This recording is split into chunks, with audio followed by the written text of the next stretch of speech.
ربی یسر ولا تعسر وتمم بالخیر وبک نستعین۔ اللہ رب العزت نے آپ صلی اللہ علیہ وسلم کی شان کو بلند کر دیا اور فرمایا وَرَفَعْنَا لَكَ ذِكْرَكَ۔ اللہ رب العزت نے فرمایا اِنَّا أَرْسَلْنَاكَ شَاهِدًا وَمُبَشِّرًا وَنَذِيرًا۔ اللہ تعالیٰ نے فرمایا وَمَا أَرْسَلْنَاكَ إِلَّا رَحْمَةً لِلْعَالَمِينَ۔ ایک مسلمان کا پورا ایمان اور عقیدہ آپ صلی اللہ علیہ وسلم کی ذات اقدس سے شروع ہوتا ہے اور آپ کی ذات اقدس پر ختم ہو جاتا ہے۔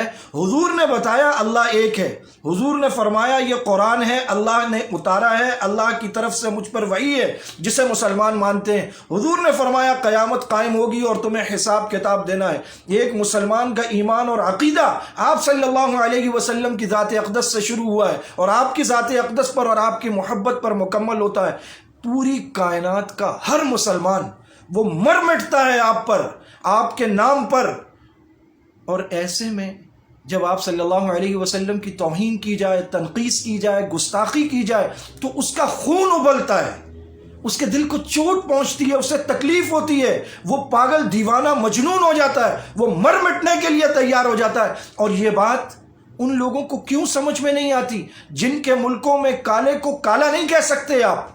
ریسزم ہے، جہاں پر چھوٹے قد والے کو آپ بوٹا نہیں کہہ سکتے، ٹھگنا اور بونا نہیں کہہ سکتے، جہاں پر موٹے کو موٹا نہیں کہہ سکتے، جہاں ساتھ والا پڑوسی اگر شور کرے تو اس کی آپ درخواست دے سکتے ہیں کہ یہ شور کر کے حالات کو خراب کر رہا ہے، آپ کسی کو تکلیف نہیں پہنچا سکتے۔ وہ خود کو مہذب قوم کہتے ہیں اور وہ قوم اس پیغمبر کی توہین، تنقیص اور گستاخی کر رہی ہے، اس کے پوسٹر بنا کر دیواروں پر لگا رہے ہیں جس پر اربوں انسان جان دیتے ہیں۔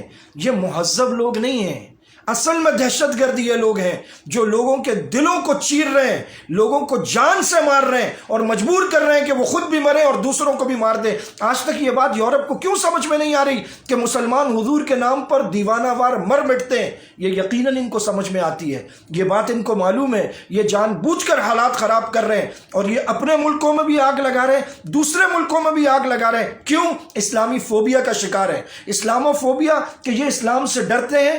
فرانس وہ ملک ہے یورپ میں جہاں سب سے زیادہ تیزی سے اسلام پھیل رہا ہے، جہاں مسلمان پرسنٹیج کے حساب سے سب سے زیادہ ہیں، اور اس فرانس میں اپنے شہریوں کے ساتھ وہ یہ سلوک کر رہے ہیں کہ جس پر وہ جان دیتے ہیں ان کی توہین اور تنقیص اس ملک میں ہو رہی ہے۔ ترکی کے صدر نے بیان دیا فرانس کے اس عمل پر کہ وہاں کا صدر ذہنی مریض ہے، تو اسے توہین گردانا گیا اور ترکی سے اپنے سفیر کو واپس بلا لیا گیا۔ یہ صدر اپنی توہین برداشت نہیں کرتا اور یہ آخری پیغمبر کی توہین کروا رہا ہے اپنے ملک میں، اور ہمارے ملکوں میں بھی آگ لگا رہے ہیں۔ اس موقع پر ہم کیا کریں؟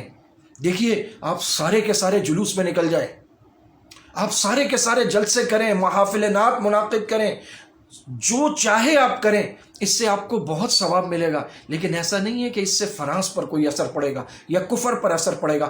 کفر پر اگر اثر ڈالنا ہے، ان کو گھٹنوں پر جھکانا ہے، ان کو تمیز، تہذیب، ادب سکھانا ہے، تو اس کا ایک ہی طریقہ ہے، وہ یہ ہے کہ ان کا سوشل بائیکاٹ کیا جائے، ان کا ہر سطح پر، معاشی سطح پر بائیکاٹ کیا جائے۔ اور یہ کام ایک بزرگ کر سکتا ہے، ایک جوان کر سکتا ہے، ایک لڑکا کر سکتا ہے، ایک غریب کر سکتا ہے، ایک امیر کر سکتا ہے، ایک عالم کر سکتا ہے، ایک جاہل کر سکتا ہے، تھرڈ ورلڈ میں رہنے والا ایک عام انسان کر سکتا ہے، ایک لڑکی کر سکتی ہے، ایک عورت کر سکتی ہے، ایک پردہ دار خاتون جو گھر میں بیٹھی ہے وہ بھی فرانس کو جھکا سکتی ہے۔ اگر آپ یہ چاہتے ہیں کہ دنیا یہ جانے کہ آپ اپنے نبی سے کتنی محبت کرتے ہیں، تو آپ کو کوئی بڑا کام نہیں کرنا، آپ کو صرف اپنی خواہشات پر قابو پانا ہے۔ اگر آپ نے بسکٹ نہ کھائے فرانس کے تو کیا فرق پڑے گا؟ فرانس کی ادویات استعمال نہ کی تو کیا فرق پڑے گا؟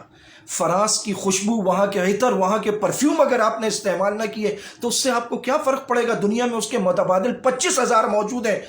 اس موقع پر جو ایک نقطہ اور ایک ایجنڈا ہے وہ یہ ہے کہ فرانس کا سوشل بائیکاٹ کرے، ہر شخص معاشی سطح پر اس کا بائیکاٹ کرے، اور فرانس کی جتنی اشیاء ہیں، جتنی پروڈکٹس ہیں اور جتنی یہاں پر کمپنیاں ہیں اور جو چیزیں بیچ رہی ہیں، وہاں پر سناٹا ہو جائے، ہو کا عالم طاری ہو جائے۔ اور ایسا ہوا ہے کہ مسلمان ملکوں میں یہ بائیکاٹ شروع ہوا تو وہاں کے صدر نے دنیا سے اپیل کی کہ کم از کم یہ نہ کرو، تم ہمارے دل زخمی کر دو، تم ہمارے چیتھڑے اڑا دو، تم ہمارے ملک ملکوں کو تاراج کر دو، تم ہمارے پیغمبر کی توہین کرو جس پر ہم جان دیتے ہیں، جو ہمارا ایمان ہے، ہمارا سب کچھ ہے، ہماری دنیا، ہماری آخرت، ہمارا ماوا، ہمارا ملجا، ہمارا سب کچھ ہمارا پیغمبر ہے، تم اس کی توہین تنقیص کر رہے ہو، اس کے خاکے بنا رہے ہو، اور ہمیں کہتے ہو کہ ہم تمہارا بائیکاٹ نہ کریں؟ ہمارے بس میں ہو نہ جانے ہم کیا کر دیں، لیکن جو ہمارے بس میں ہے ہم کر سکتے ہیں، جو ہر مسلمان پر فرض ہے وہ یہ ہے کہ فرانس کا معاشی بائیکاٹ ہو جائے اور پاکستان اس میں پوری دنیا میں سب سے آگے ہو،